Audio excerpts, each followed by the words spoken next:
Have you ever wanted to know the difference between your guardian angels and your spirit guides? If so, then stay tuned.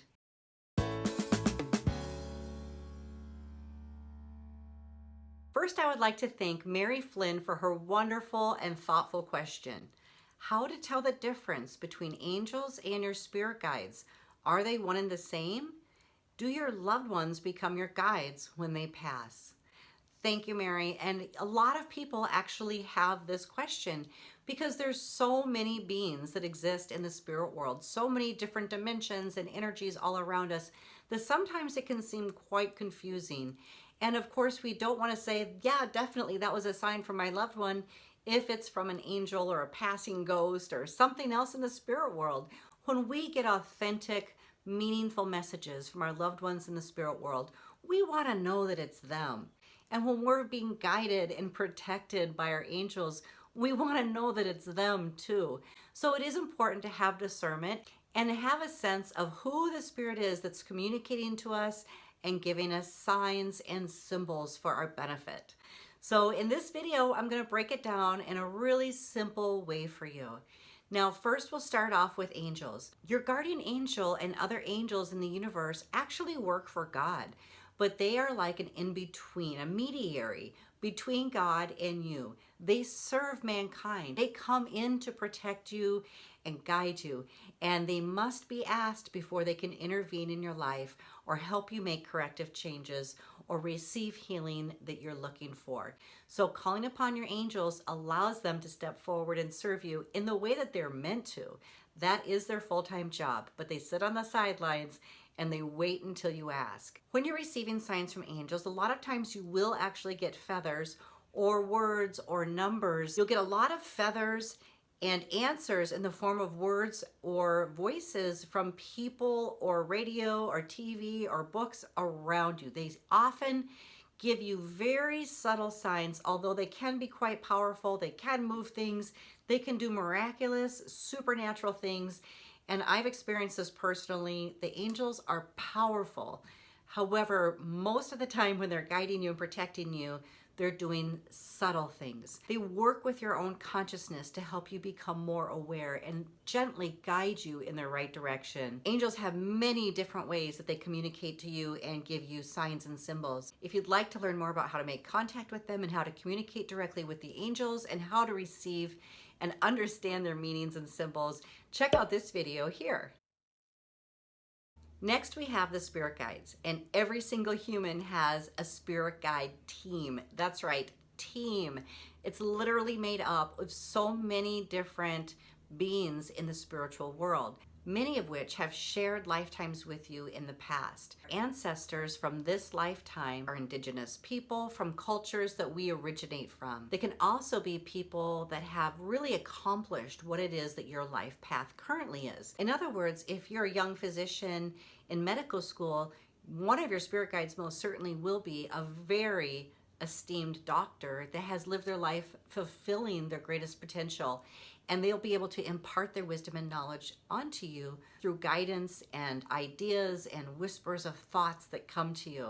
They may actually give you ideas of which medical school to go to, which hospital to pursue work at, or give you that little subtle whisper of intuition when you're actually working with a client and giving you some new inspiring ideas of how to treat it. So every single profession will have its own professional spirit guide that has achieved the highest standards in the spirit world that steps in to work with them. It's just our ability to listen to them that matters. You can also call upon new spirit guides. If you start an artistic project, you naturally will call to you other artisans that reach that level of status when they were living, and they will come to you in the spirit world to infuse you with the creativity and inspiration that they once drew upon. Also, you can ask for specific guides to come to you if they're in the spirit world. It could be Mozart, it could be Picasso, any number of artisans of all kinds, writers, artists, musicians, playwrights, you name it, there's no limit. If somebody is in the spirit world and they've reached a high level of success and accomplishment in their skill and trade, they can come to you as a spirit guide. And Best of all, they can be with more than one person at a time, because once they're in the spirit world, their energy expands out, and you can literally have masses of people that are influenced with one specific spirit guide that's imparting all their knowledge to them. It's really important to keep in mind spirit guides are not angels. Angelic beings have never been human, where spirit guides have been. And you can also have spirit guides that are animals. That's what we normally refer to as animal totems.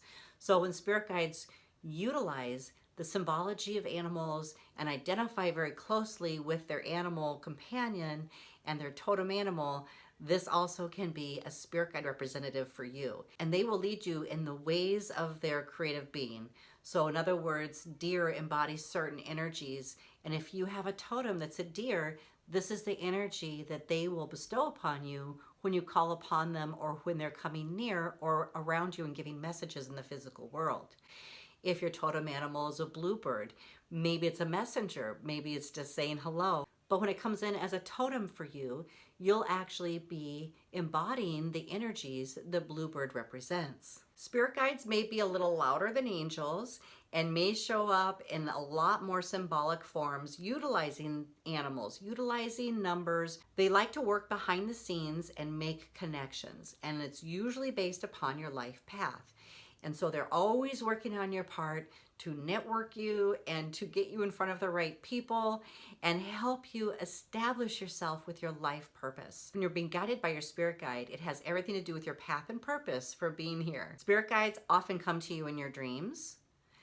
They're easy to reach in meditation, but they often will work through other people. Spirit guides can send any number of signals. You may all of a sudden smell sage or a different herbal scent. And if you can't relate that to any of your loved ones that have passed, it most likely is your spirit guide trying to introduce themselves to you, especially if your spirit guide was Native American or from an indigenous culture where they burned a lot of sage or different types of herbs with their sacred work. So if this is not a familiar smell for you, you will know that this is from the spirit world and is most likely your spirit guide. Your spirit guides often will whisper things to you as well. They're always looking out for you and they have your back. So never ever think you're alone. Your spirit guide team is huge, and they come in, they come out. You'll have different influences at different times of your life, but your spirit guide team has your best interest at heart. So they don't have to observe the same rules that angels do. You don't necessarily have to ask your spirit guides to help out, but it does help if you do. And it does help if you establish a rapport with them and pay a little attention to who they are and what they're doing for you, because boy, when you do, you'll start getting more and more and more help and more support from the spirit world. Now, when your loved ones pass and they're visiting you from the afterlife, you'll know this for sure, because your loved ones in spirit, they have a relationship with you that's very solid. You know them, you know their personality, and you know enough about them to know that if they smoke this kind of cigarette in life, when they come in spirit, it will smell exactly the same. It won't be just a smoky smell, but exactly the same. If they wore a certain cologne, they can easily send you the same cologne scent for you to identify them. If they just wore a certain color and were always known for wearing a certain color, they may guide you to those colors, pennies from heaven, and all kinds of different symbols. The thing is, with loved ones in the spirit world, it will always be personal. Personal dates, personal events, personal colors, personal scents, words of affirmation, things that they wanted to say to you. It will be very unique and very personal. There's no misidentifying when a loved one in the spirit world is trying to communicate with you. You'll also feel this one in your heart chakra. As soon as they come in contact with you, regardless if it's a touch, a dream, or a symbol from the world around you, you will feel it immediately in your heart.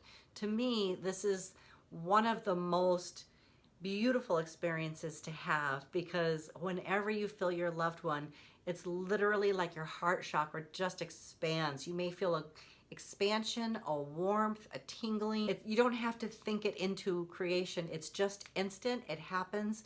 And it's like, bam, your heart opens and you feel them. You may also well up with tears or feel hot or flushed. This is a really great connection with the spirit world when it happens. And this is definitely your loved one making strong contact with you if you've experienced this. Now, going back to Mary Flynn's question, she said, do your loved ones become guides upon their passing?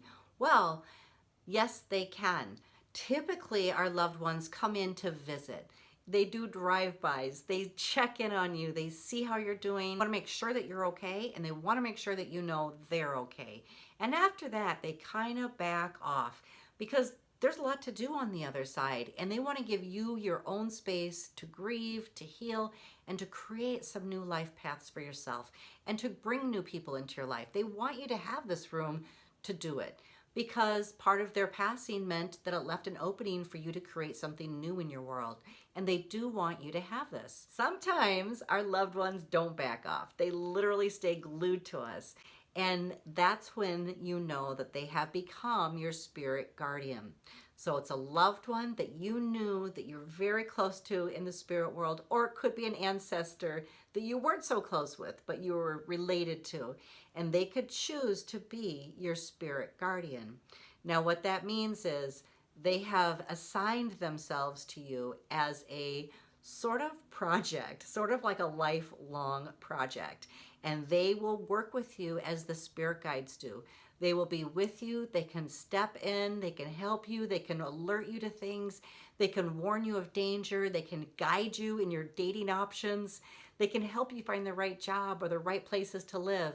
So you don't necessarily have to call them in as you would other loved ones in the spirit world, because they're right here and they're not going anywhere. A lot of times you'll notice that they actually become part of your consciousness, almost as if your personalities feel merged. You may feel under their influence sometimes. You may get creative ideas that they would have had. You may have a higher energy level if they were a highly energetic person. You may even incorporate some different skills that you didn't think you had before if they're really that close to your energy field and with you so much. So it's a really unique way for a loved one to guide you through the rest of your life. And this is a huge commitment. Not all loved ones are going to become your spirit guardians. They all love you and will be with you. But these guardians, they're with you.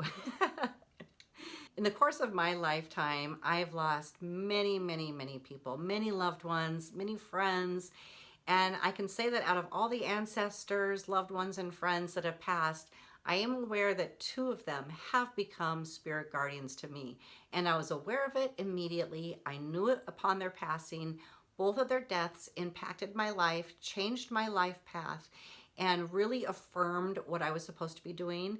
And then their presence and their interaction with me really helped me to move forward with my gifts and abilities as a medium. In my personal life, I've experienced the cause and effect of having 2 loved ones become spirit guardians. I know what it feels like to receive guidance from them, to know that they're with me always, and to be able to easily connect with them and tune in with their energy. If you do have a loved one that passed and think that it's a spirit guardian, I would love to know all about it. And if you're aware of who your angels are, your spirit guides, and you've had any unique experiences with the spirit world as they're introducing themselves to you or building that relationship with you, I would love to hear about it. I hope this clears up the difference for you between immortal beings called angels, our spirit guides who always were physical at some point in their life and lived, whether they be human or animal, and our spirit guardians, which can be loved ones in the spirit world. I want to thank you so much for being here, everybody.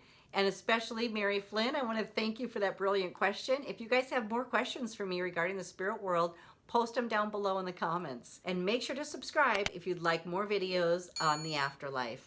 I post a new video every single Thursday. Thanks so much for being here, everyone. Have a great day.